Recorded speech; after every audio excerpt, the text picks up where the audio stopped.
Hey everybody, Tom Townsend with Townsend Realty Group coming to you. Hey, listen, if you are like me, you have probably received lately, or like every day in your mailbox, one of these little letters from one of the many companies that are in our area that are offering to buy your house by cash. Before you click me off, I am not trying to convince you to throw that away and not consider it. In many cases, those are great options. What we are finding though, there's just a little confusion on exactly what that program looks like, what the ramifications are, and the other selling options that folks have, and the amount of money that you may be leaving on the table. So let's kind of dive into this thing.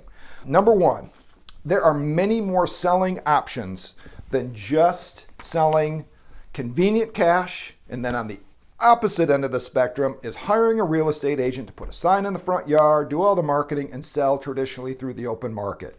Their little advertising that I got shows those two options only. That's just not the case. There are many options that fall in between those two extremes. Those are on the opposite end of the spectrum. In between are all kinds of different options. You're only going to get the wide breadth of all those different options when you're working directly with a local real estate agent like ourselves that have resources and be able to sit down and explain to you what all those options are. So that's for another video. Just understand there's a lot of different options out there. Just real quickly, we have people that need to stay in their house after they sell it for a variety of reasons. Some people either don't have the money or they don't want to spend the money to improve their property and before they actually put it on the open market. So therefore they think the cash offer is going to be the best route for them. There are options out there where we have people coming in and we provide the funding and the resources to be able to do those improvements, show that you're going to double the money that you actually put in the property before we actually put it on the market and sell it. So there's those options. And once again, there's a whole flavor of stuff in between. So real estate can get really tricky and really complicated. Just understand there's more than just two options, all right? The other thing is, understand that this is not the only company out there that's buying houses for cash. There are a number of them. There's literally hundreds of them. Many of them are nationally known, and you probably recognize the names. Others you probably haven't, and they're very localized. We have a lot of local cash buyers right here in the local area. Let me talk to you about why it's important to do business locally. You may not care about that, but it is one of the things that I think is really important. When you hire a local company, a local real estate agent, a local investor, the money that you're paying me, I actually turn around and I spend it right back into the local community. So I'm going downtown Woodstock and Canton and dining at the restaurants and going out, and I'm spending that money back into our community. These large companies, that money is getting sent off to who knows where, and actually they're all backed by hedge funds. All right, so let me talk a little bit about that. How do hedge funds make money? It's not through profits. As a matter of fact, many people think that profits to them are a distraction. It is market ups and market down. They make money when markets go up and markets go down. So how do they actually determine what that is going to be happening in the market, going up or down? They try and control it. How do you control it? Market share, market domination. Do you think that their objective is market domination? If they can control the market, if they can get market domination, they can control the trends of the ups and downs in the market. They make money going up and they make money going down. It's the ups and downs that they make money at, not when markets are doing this or even a little bit of that. It's this and that. They want to control this and that.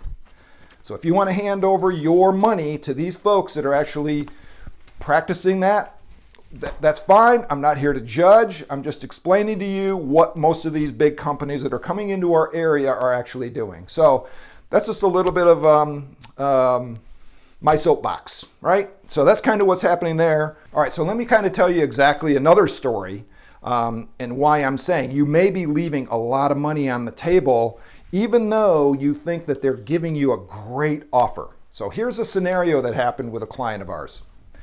I had been contacting them. I knew they were about ready to sell the house fairly soon. So I reached out to him and he basically just said, you know what, Tom, I'll be honest with you. This is what we're most likely going to do. We got a letter in the mail And they, we reached out. We were like, what the heck? Let's see what they'll go ahead and buy the house for. They received an offer, and it was what they thought was market value. So when they went online and looked at the Zestimate, it was a $450,000 house. Opendoor offered them $450,000. They were thinking, this is awesome, right? Now, you also have to understand their mindset. Over the last few years, their equity position had increased a tremendous amount. So they were equity rich. And they thought by sacrificing, even if it was an additional $8,000 to $10,000, no big deal. We got all this equity. We're still going to get a $120,000 check at the closing table, right? I mean, what the heck? It's still $8,000 to $10,000, folks. It's still a lot of money, number one. Number two is, do not rely on the Zestimate. I can't express that enough. You understand that Zillow went busted. They lost $500 million relying on their Zestimate. So what does that tell you? It tells you right there it didn't work very well.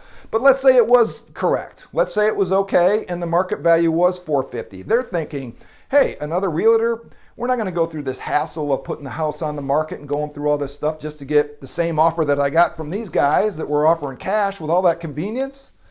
So I talked to him a little bit further and I said, hey, listen, I don't know if I can.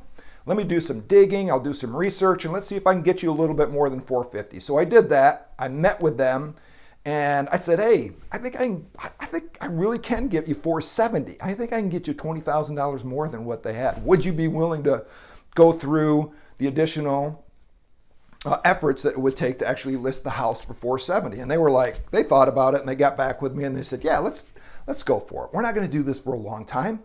We're not going to sit it out there for 6 months or anything. And I said, listen, in this market, if we don't get any hits within 4 hours, we'll know pretty quick. Now I'm kind of exaggerating, but I did want to have a good week with it. So we went ahead, we listed the house for $470,000. We did it on a weekend. That first weekend, I had 12 showings and I had 3 solid good offers. We ended up going under contract and we ended up closing that contract for $525,000. So that's $75,000 more than what they got through their cash offer, which they were pleased with because they thought it was market value. So did the house appraise? It did not. So let me tell you, the buyers were more than willing to make up the difference between the appraisal price and that $525,000 with cash. This is not an offset. We are seeing this. I'm talking to other agents. We're seeing this all over the place. So please, before you just hurry up and sign up with one of these folks, take in consideration all of the options that you have. Everybody's situation is unique. There's options out there with selling based on your individual needs. That's number one. Number two is, understand it's not just 1 or 2 of these folks out there. There's literally hundreds of people that are out there, hundreds of companies and individuals that are willing to give you cash offers. So let's get them all competing with each other. That's number 2. Number 3 is really understand where your money's going, what we're doing here. I mean, if you're not concerned with all that, I get it. I understand. It's kind of like, yeah. What are you going to do about it? It really bottom line for me. But just understand, hiring locally is really important to us. And I just think that you should be informed. You should be educated on what's going on and what the end game is really for a lot of these large companies. And number 4 is just understand you got a lot of money that you may be leaving on the table. So don't trust the Zestimate. And even if the Zestimate is pretty accurate, in this crazy market that we're in, just understand that we're getting offers well above what those estimates are. And there's people moving into this area that have got a lot of cash, or people that are already here in this area that have a lot of cash that are willing to pay over and above an appraised value for your property. Further this conversation, I'm here. I'd love to talk to you a little bit about it, send you more information. Just want you to really sit down and think before you act with the decision that you have with selling your house. So I know everybody's sitting on a bunch of equity right now. Don't throw it away, right? You worked hard for it. We waited long enough for the equity to actually come back in our properties. So don't just go ahead and willy-nilly just kind of throw it away. Make sure that you talk to a local advocate, your local real estate agent, before you make that choice. So hopefully everybody's having a good one. Subscribe to our channel. I'll be reaching out to you again here shortly with some more goodies. Have a good one.